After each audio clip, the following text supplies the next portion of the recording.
નમસ્કાર મિત્રો, હું નિમેશ પટેલ। આજના વિડીયોમાં આપણે ચર્ચા કરીશું વિશ્વની સૌથી ઊંચી ઇમારત બુર્જ ખલીફા વિશે। 2009માં જ્યારે બુર્જ ખલીફાનું નિર્માણ કરવામાં આવ્યું એની પહેલાં વિશ્વમાં સૌથી ઊંચી ઇમારત અમેરિકાના ટ્વિન્સ ટાવર હતા। 2009માં જ્યારે બુર્જ ખલીફાનું નિર્માણ થયું એના પછી વિશ્વની સૌથી ઊંચી ઇમારત સાથે રહેણાંક વિસ્તાર ધરાવતી ઊંચી ઇમારત તરીકે બુર્જ ખલીફાએ સ્થાન પ્રાપ્ત કર્યું। અત્યારે વિશ્વની સૌથી ઊંચી ઇમારત બુર્જ ખલીફા છે, જેની અંદર હોટલ્સ, રહેવા માટેના ફ્લેટ તથા સ્વિમિંગ પુલ પણ હાજર છે।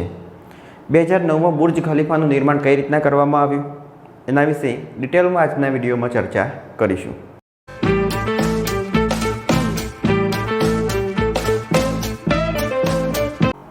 શરૂઆત કરીએ બુર્જ ખલીફા વિશે। તેના ઉદ્ઘાટન પહેલાં બુર્જ દુબઈ તરીકે ઓળખાતું હતું, એટલે કે આજે બુર્જ ખલીફાનું ઉદ્ઘાટન કરવામાં આવ્યું ત્યારે એનું નામ બુર્જ દુબઈ હતું। બુર્જનો મતલબ થશે વિશાળ ટાવર। સંયુક્ત આરબ અમીરાતમાં એક ગગનચુંબી ઇમારત છે અને વિશ્વની સૌથી ઊંચી ઇમારત છે, જેની કુલ ઊંચાઈ 829.8 મીટર એટલે કે 2722 ફૂટની ઊંચાઈ છે। આ જે ઇમારત આવેલી છે દુબઈની અંદર આવેલી છે। દુબઈ એ પોતે એક દેશ નથી, પણ દુબઈ એક શહેર છે। UAE એટલે સંયુક્ત આરબ અમીરાતનું શહેર। ત્યાં આગળ દુબઈમાં વિશ્વની સૌથી ઊંચી ઇમારત આવેલી છે। અંદાજ લગાવીએ એનો 829.8 મીટરનો મતલબ થશે સ્ટેચ્યુ ઓફ યુનિટી, જે 182 મીટરની ઊંચાઈ ધરાવે છે, તો એના કરતાં 4 ગણી ઊંચાઈ અને 4 ગણી કરતાં પણ વધુ ઊંચાઈ આ ઇમારતની છે। આ ઇમારતનું નામ સંયુક્ત આરબ અમીરાતના ભૂતપૂર્વ રાષ્ટ્રપતિ શેખ ખલીફા બિન જાયદ અલ નહયાનના નામ પરથી રાખવામાં આવેલું છે।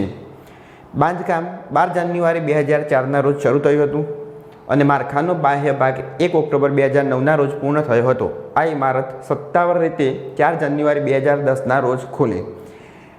જ્યારે આ ઇમારત ખુલી એના પહેલાં વિશ્વની સૌથી ઊંચી ઇમારત અમેરિકાના ટ્વિન્સ ટાવર હતા અને એના પછી 2010માં વિશ્વની સૌથી ઊંચી ઇમારત તરીકે બુર્જ ખલીફાએ રેકોર્ડ પોતાના નામે કર્યો। હવે આનું જે નામ છે એ સૌથી પહેલાં બુર્જ દુબઈ તરીકે રાખવાનું હતું, પણ એના પછી UAEના જે રાષ્ટ્રપતિ છે એમના નામ પરથી એમના સન્માન માટે આનું નામ બુર્જ ખલીફા રાખવામાં આવ્યું। UAEના રાષ્ટ્રપતિ હતા, એમની જે સમયે આનું નિર્માણ થતું હતું એ સમયે દુબઈને ઘણા રૂપિયા આપી અને એની મદદ કરેલી હતી, તો એમના યાદમાં આનું નામ બુર્જ ખલીફા રાખવામાં આવ્યું।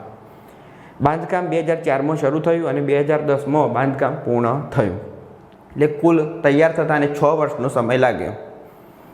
ટાવરનું સ્થાપત્ય અને એન્જિનિયરિંગ શિકાગોના સ્કિડમોર, ઓવિંગ્સ અને મેરિલ દ્વારા કરવામાં આવ્યું હતું, જેમાં એડ્રિયન સ્મિથ મુખ્ય આર્કિટેક્ટ હતા અને બિલ બેકર મુખ્ય માળખાકીય ઇજનેર હતા। મિત્રો, સાઉથ કોરિયાની એક કંપની સેમસંગ, જેના ફોન અત્યારે ખૂબ જ પ્રખ્યાત છે, તો એ ફોન બનાવતી કંપની પણ આર્કિટેક્ટ સાથે જ સંકળાયેલી છે અને વિશ્વમાં સૌથી ઊંચી ઇમારત બનાવી છે। સેમસંગ કંપનીનો કુલ બિઝનેસ આપણે 100% જોઈએ તેમાં ફોન બનાવવા માટે બિઝનેસ માત્ર 5 થી 10% છે અને સેમસંગ બીજા ઘણા કાર્યો સાથે સંકળાયેલી છે। બુર્જ ખલીફાનું શિખર 4000 ટનથી વધુ માળખાકીય સ્ટીલથી બનેલો છે।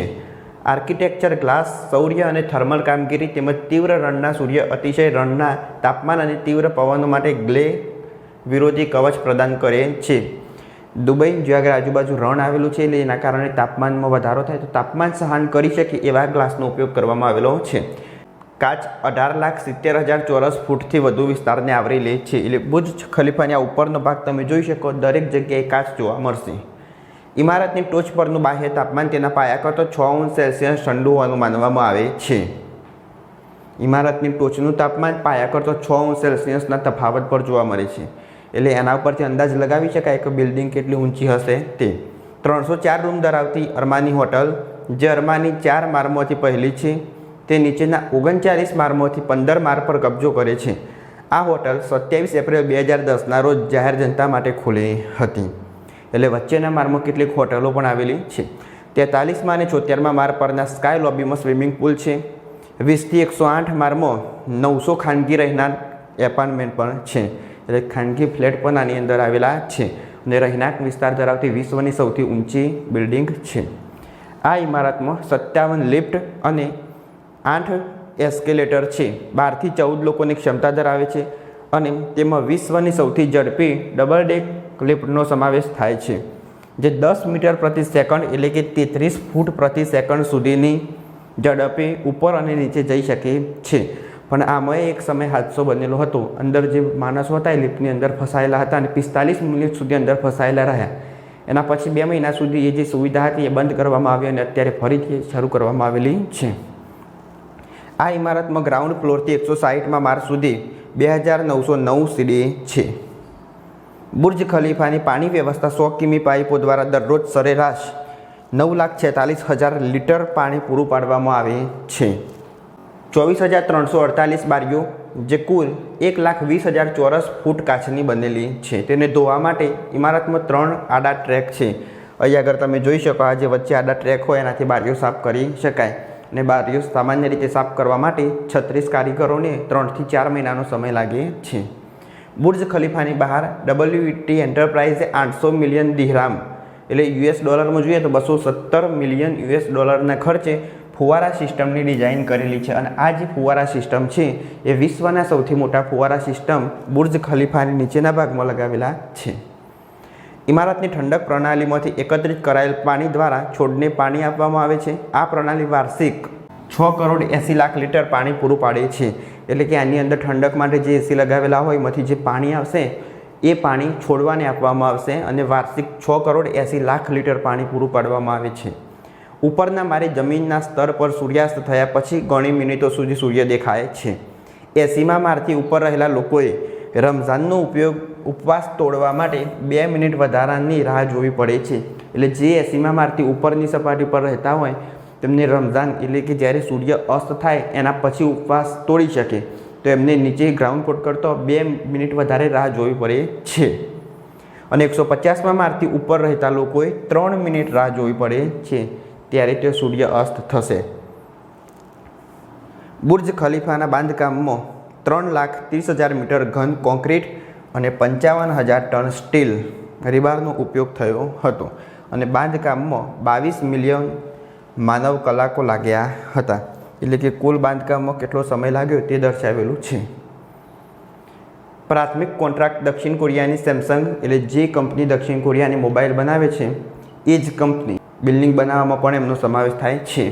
પ્રાથમિક કોન્ટ્રાક્ટ દક્ષિણ કોરિયાની સેમસંગ CNT હતી, જેમાં બેલ્જિયમ ગ્રુપ બેક્સિસ અને સ્થાનિક કંપની એરાબેટેકનો સમાવેશ થાય છે.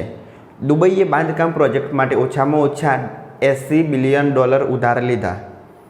2000ના દાયકામાં દુબઈએ તેના અર્થતંત્રમાં વૈવિધ્યીકરણ કરવાનું શરૂ કર્યું, પરંતુ તે 2007 અને 2008 નાણાકીય કટોકટી અને મહામંદીનો ભોગ બન્યું હતું. અને જેમાં UAE એમને મદદ કરેલી હતી, જેના કારણે એમના જે રાષ્ટ્રપતિ છે રાષ્ટ્રપતિના નામ પરથી આ બુર્જ દુબઈનું જે નામ હતું એ બુર્જ ખલીફા રાખવામાં આવ્યું. જેના કારણે પહેલાંથી જ બાંધકામ હેઠળ રહેલા મોટા પ્રોજેક્ટ ત્યજી દેવામાં આવ્યા. એટલે એક સમય એવો હતો કે આ પ્રોજેક્ટ રોકવામાં પણ આવેલો હતો મહાતંગીના કારણે. અત્યાર સુધી બુર્જ ખલીફાએ વિશ્વની સૌથી ઊંચી ઇમારત તરીકેના રેકોર્ડ નોંધાવેલો છે અને બીજા પણ ઘણા રેકોર્ડ એ બુર્જ ખલીફાના નામ ઉપર છે. ચર્ચા કરીએ રેકોર્ડ્સની. સૌથી ઊંચી હાલની રચના એટલે કે 829.8 મીટર. સૌથી ઊંચું ગગનચુંબી ઇમારત શિખરની ટોચ સુધી 828 મીટર 2,717 ફૂટ. સૌથી વધુ માળ ધરાવતી ઇમારત કુલ 163 માળની ઇમારત આવેલી છે. આની અગાઉ વિશ્વની સૌથી ઊંચી ઇમારત વર્લ્ડ ટ્રેડ સેન્ટર હતું, જેમાં 110 માળ છે, તે અમેરિકામાં આવેલ છે. વિશ્વની સૌથી લાંબી મુસાફરી અંતરની લિફ્ટ 504 મીટર એટલે વિશ્વની સૌથી લાંબી લિફ્ટ હોય તો એ છે બુર્જ ખલીફામાં 504 મીટર એટલે અડધો કિલોમીટર જેવું થશે. વિશ્વની સૌથી ઊંચી ઇમારત જેમાં રહેણાંક જગ્યાઓનો સમાવેશ થાય છે. એલ્યુમિનિયમ અને કાચનો રવેશ ધરાવતો વિશ્વનું સૌથી ઊંચું સ્થાપત્ય 512 મીટર છે.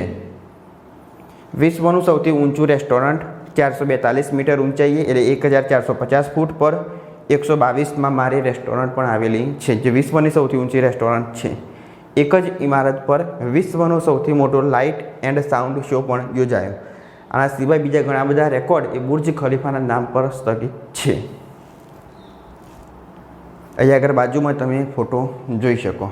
બુર્જ ખલીફા અલગ અલગ ભાગ પાડવામાં આવેલા છે અને એના ઉપર જે કાચ લગાવેલા છે કાચ તમે જોઈ શકો, જેને સાફ કરવા માટે 37 જેટલા કારીગરો હોય તેમને 3 થી 4 મહિનાનો સમય લાગે છે. અને વિશ્વની સૌથી ઊંચી ઇમારત બુર્જ ખલીફા. આ વિડીયોમાં આપણે માહિતી મેળવી વિશ્વની સૌથી ઊંચી ઇમારત બુર્જ ખલીફા વિશે. જે વિડીયો ગમ્યો હોય તો લાઈક કરો, શેર કરો, ચેનલ સબસ્ક્રાઈબ કરો. ત્યાર સુધી જય હિન્દ, જય ભારત.